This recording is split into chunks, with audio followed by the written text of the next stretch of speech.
It's a critical solution. Bueno, vamos a empezar una serie de vídeos para ir explicando brevemente los conceptos que tenemos que saber para la materia de física de segundo bachillerato, ¿vale? Para después, posteriormente, poder ir preparando las pruebas de PAU de acceso a la universidad. Entonces, el primero de los conceptos que vamos a trabajar, el primero de las partes que vamos a trabajar va a ser la unidad de gravitación. Y dentro de gravitación, para respetar el desarrollo histórico, vamos a comenzar por las leyes de Kepler. A finales del siglo XVI, en 1597, pues comienzan a cartearse Kepler, holandés, con Galileo, italiano, ¿vale? Kepler sigue los estudios de Tycho Brahe, que analiza el movimiento de los planetas, su observación desde la Tierra. Galileo tiene la ventaja de que crea un pequeño telescopio de 8 aumentos, y entonces, bueno, pues eso le permite a Kepler disponer de ciertos datos aparte de su observación directa. Bien, entonces, gracias a esa observación y gracias a los datos también, pues consigue enunciar tres leyes que aún siguen vigentes hoy en día, y que vamos a comprobar nosotros ahora mismo. La primera de las leyes nos dice que las órbitas de los planetas alrededor del Sol son planas, con el Sol en uno de los focos. Bueno, pues esto es tan sencillo como decir, si esta es la órbita del planeta, ¿vale? El Sol estaría en uno de los focos. Supongamos que este es un foco, aunque la órbita no sea totalmente elíptica. Y este sería, pues, nuestro planeta orbitando alrededor del Sol, con lo cual, bueno, pues tendría una velocidad, ¿no? Bien, la órbita más sencilla sería un círculo y el Sol estaría en el centro en ese caso. Vale, ¿qué puede suceder con esta órbita? Podría suceder que esta órbita no fuese plana. Entonces, podríamos tener una órbita, vamos a representarla aquí, podríamos tener una órbita que fuese casi plana y de repente, ¡ey!, se cayese un poco, ¿no?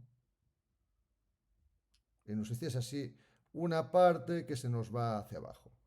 ¿Podría suceder eso? Bueno, pues podría suceder eso. ¿Cómo comprobamos si eso se sucede matemáticamente? Bueno, entonces vamos a trabajar un concepto que es el momento angular. Si nosotros representamos la distancia del Sol al planeta con dirección y sentido, tendríamos un radio vector. ¿Vale? Esta R sería el radio vector. El planeta tiene una velocidad. Bien, matemáticamente hay una magnitud física que es el momento angular, que se define como el producto vectorial del momento vector por el momento lineal. ¿Vale? Si desarrollamos el momento lineal, sería R, producto vectorial, masa por velocidad. Entonces, ¿cómo representaríamos eso? Usando la regla del producto vectorial que habéis visto en primero bachillerato, ¿no? Tendríamos, pues, ¿cómo podríamos averiguar cuál es la dirección y sentido del momento angular? ¿Vale? Pues este momento angular sería, en este caso, hacia arriba. Bien, eso podéis analizarlo vosotros, o si no, cuando veáis campo magnético os podéis parar con esto. ¿Vale? ¿Qué pasa con este momento angular? Bueno, pues si la órbita es plana, ese momento angular será constante a lo largo de toda la órbita. Tendrá el mismo valor y la misma dirección y sentido. Si la órbita no fuese plana, ¿vale? Si la órbita fuese, vamos a representarla con un giro.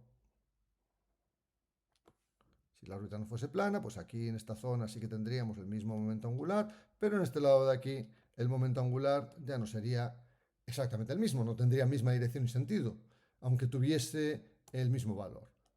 Vale, entonces, ¿cómo comprobamos si esto sucede? Bueno, pues derivando el momento angular.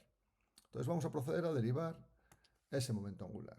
Entonces vamos a hacer la derivada del momento angular respecto al tiempo. ¿Qué quiere decir? Que solo vamos a ver cómo varía esto respecto al tiempo. No vamos a ver cómo varía respecto a la distancia, ni respecto a la masa. La masa del planeta se supone que no cambia. La distancia sí va a modificarse. Y una modificación de la distancia en el tiempo, eso nos va a dar otra magnitud física. En matemáticas habéis visto, bueno, pues que la derivada, si tenemos una función f de x, que es pues 2x cuadrado, su derivada f' de x, menos de x me ha salido, sería 4x, ¿verdad? Bueno, pues aquí vamos a hacer algo parecido. Bien, vamos a derivar, pero respecto al tiempo. Entonces, para derivar un producto vectorial tendríamos la derivada del primero respecto al tiempo por el segundo sin derivar, más la derivada más el primero sin derivar por la derivada del segundo. Derivada de masa por velocidad respecto al tiempo. Bien, entonces me voy a llevar esto a otra hoja y lo vamos a continuar. Vamos a tomar esta de aquí. Nos la llevamos a la hoja siguiente. Y continuamos con eso. Vamos a bajarlo un poquito para que lo veáis bien. Ahí está. Entonces, ¿qué sucede cómo varía la posición respecto al tiempo? ¿Qué es la variación de la posición respecto al tiempo? Esto es la velocidad. ¿Cuál es la variación de m por v respecto al tiempo? Bueno, pues si sacamos la m para afuera y tenemos la variación de la velocidad respecto al tiempo, esto sería la aceleración.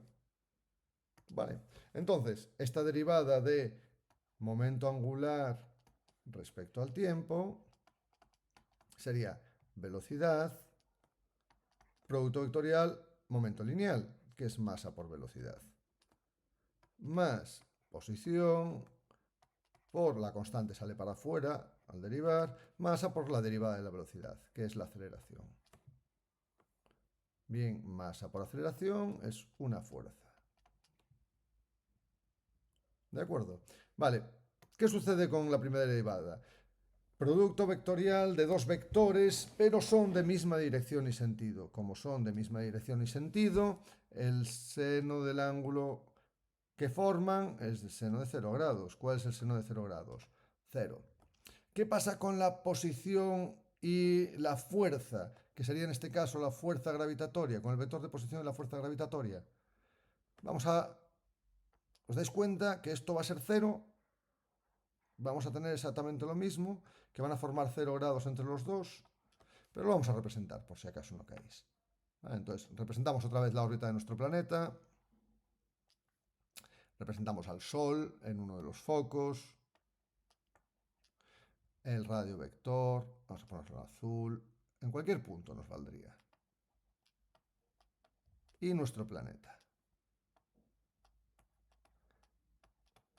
¿Vale? ¿Cómo será la fuerza gravitatoria que une al planeta con el Sol? Esta sería la fuerza gravitatoria. ¿Qué pasa con la fuerza gravitatoria, la fuerza que actúa sobre el planeta y el radio vector? Que forma un ángulo de 0 grados. Por lo tanto, el seno de 0 es 0. Con lo cual hemos obtenido que la derivada del momento angular respecto al tiempo es 0. Eso quiere decir que L es una constante.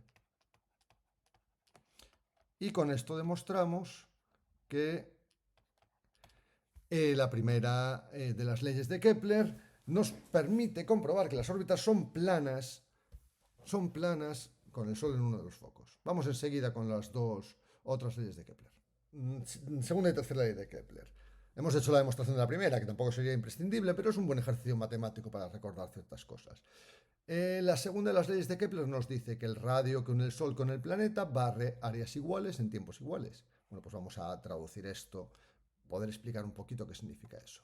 Bien, volvemos a nuestro Sol, a nuestra órbita elíptica, a nuestro planeta, que va a estar en un punto cualquiera, ¿vale? Y entonces el radio que une el Sol con el planeta en este punto sería ese. Vale, entonces este voy a llamarle radio 1. Bueno, pues si el planeta se va desplazando en su órbita hasta llegar a un punto, vale, pues el radio en ese punto sería este. ¿Cuál es el área que barre el radio con el Sol, con el planeta en este tiempo? Esta sería el área que barre. Y este es un tiempo determinado. ¿Qué sucede cuando el planeta está por la otra parte? Lo voy a representar con otro color para que se distinga bien.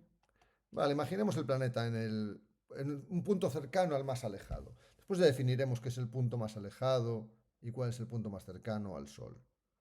Este sería el radio, vamos a llamarle radio 3. Vale, ¿cuánto tiempo va a tardar el planeta en desplazarse esta misma distancia por la órbita? Vale, si se desplazase la misma distancia, que digamos hasta aquí, ¿no? ¿Qué va a pasar con el área que barre? R4. Sería muchísimo mayor. Esta área sería mucho mayor.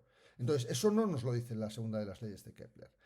¿vale? No es mucho mayor. Vamos para atrás. ¿Qué va a suceder con esto? Lo que va a suceder es que el tiempo que va a tardar, este tiempo t, que va a tardar en pasar de una posición a otra, va a venir dado por el área que barre el radio vector, de pasar de la posición 3 a pasar de la posición 4.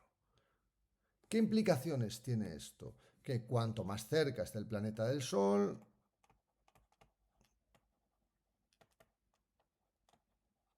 se moverá con mayor velocidad. Mayor velocidad del planeta. Cuanto más lejos,